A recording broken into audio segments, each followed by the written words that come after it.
you have any questions for Coach Malone?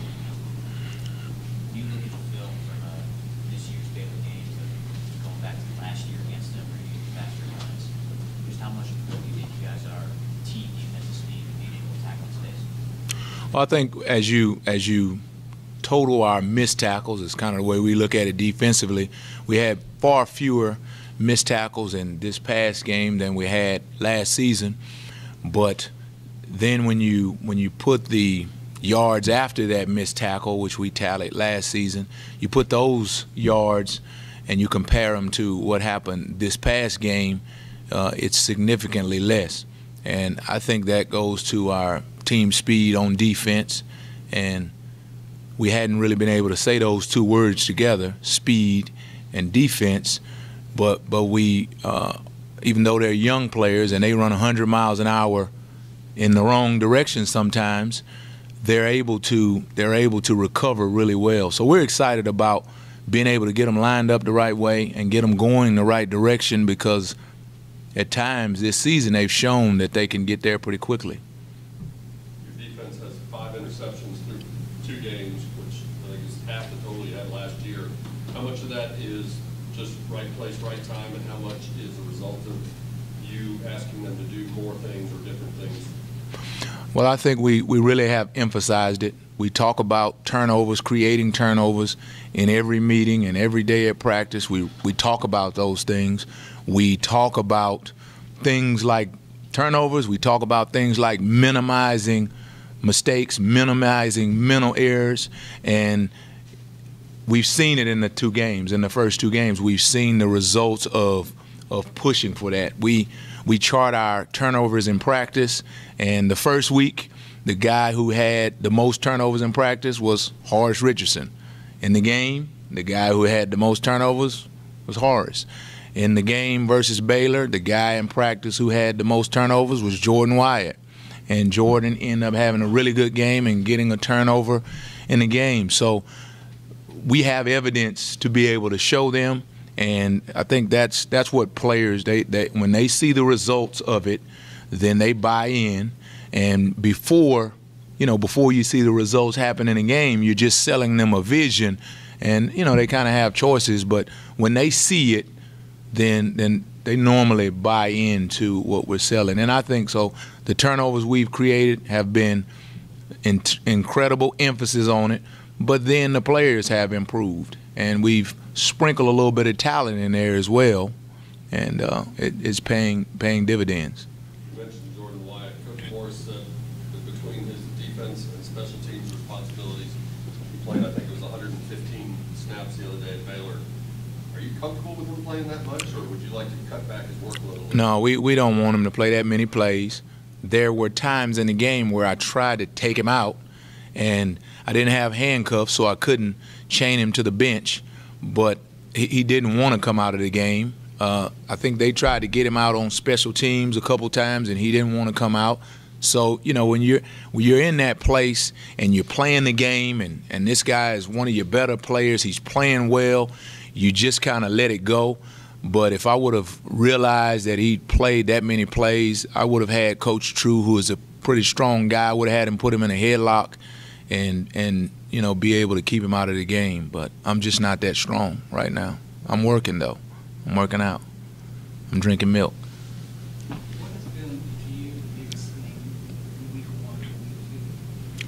Well, Coach Morris challenged our whole team, and we wanted to make sure that we improve from week 1 to week 2. Now the improvement and the challenge is to be better in week 3.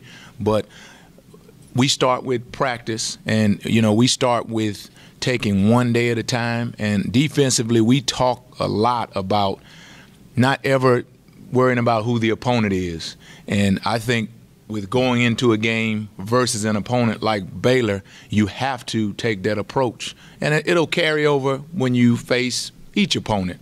But our guys, and Coach Morris might have said it, but our guys took the approach, and will always take the approach, is that we're going to slowly get better at something every day, and we're not going to worry about who the opponent is, but we're going to be committed to every day going out and doing the best we can in terms of effort. And sometimes it sounds like cliche, but our guys have seen the evidence of taking it one day at a time, being 1-0 in the meetings, being 1-0 at practice, everybody attending class today. They've seen evidence because they've seen improvement. So that's the path that we've taken so far, and that's the path that we'll continue to take as far as us trying to stay on track. And like I said, not worrying about who the opponent is. Yes, we're going to study them and we're going to know what their tendencies are. But just like 2 weeks ago, just like last week, it's about us and what we're trying to accomplish as a defense. You say like take it one step at a time, one meeting at a time. Is that how you measure progress of this group, despite having the same record as you had a year before coming out of the 2 games? That's what we do. You know, you can't worry about. The game is over, right? And whatever your record is, it is. How many yards you gave up, that's what happened. But it's about the process. It's about the process. And eventually, Coach Morris has said it many times. He said it during the 2-10 season. It's about the process. Eventually, you're going to get the results that you want, but we on defense have continually, and we will continue to talk about improvement in one area or another. We've seen tackling improve because we've talked to our guys about the techniques of tackling. Let's go out today and let's be better tacklers on Monday, or excuse me, on Tuesday. Then on Wednesday, hey, listen, today the effort, the thought process is we're going to create turnovers today. We're going to be better than we were last Wednesday at creating turnovers. On Thursday, the effort is we're not going to have any blown assignments. That's what we're going to focus on today. And we're going to, step by step, these guys will see, and they've seen in some areas, improvement. And when we take it that way, we feel as a staff, that's when we'll get vibrant, lasting growth is what we talk to them about. That's just kind of the way we're going to take it. When you look at progress, do you see like day-by-day progress and a long-term growth of progress, or is it all about just focusing on day-by-day? It's day by day. It's day by day. We'll look back on this season and we'll see where when we compare this season to last season. We talked about the last time we played Baylor and the last time we played the offense like Baylor, the last time we were in that situation, and that's kind of what we compared it to. We compared the game versus Baylor to the game versus North Texas, and we wanted to see. Now, we won one, we lost another, but the progress that we made in many ways, there's a lot of things that go into a game, but the progress that we made on defense in terms of fewer mental mistakes, fewer missed tackles, you know, we showed improvement from 1 to 2. So now, like I said earlier, the challenge is to improve from 2 to 3. What would your scouting report be on the next those assignments? Well, the thing, and we see him every day, the thing that I see in him is that he's not, you know, he's not as shifty a runner as Matt Davis is, but he's always a threat. Just like, you know, we played against a quarterback at Baylor. You say he's not going to run it, but then he ends up scoring a touchdown running the ball. So you would say that, well, he's not going to throw the ball. I mean, he's not going to run the ball, but he is a really accurate passer over the times that we see him in practice. You know that he needs experience, and, you know, he's going to be a really good quarterback because he's a guy who sits in the pocket. He goes through his reads. He is one of the guys who really lights a fire on the offense. I don't coach the offense. I'm not over there with them as much, but I see him, and I see the players will follow him. I think he has something in him as a leader, which is, you know, you want in your quarterback. So I think he's going to continue to get better. If I was facing him, I'd be nervous because of his ability to be able to find receivers, to go through his reads. He's not a one look and throw it. He's not a one look, he's covered, I'm taking off. So he puts tremendous pressure on pass defense. You probably don't have to worry as much about him running it, but he is a threat.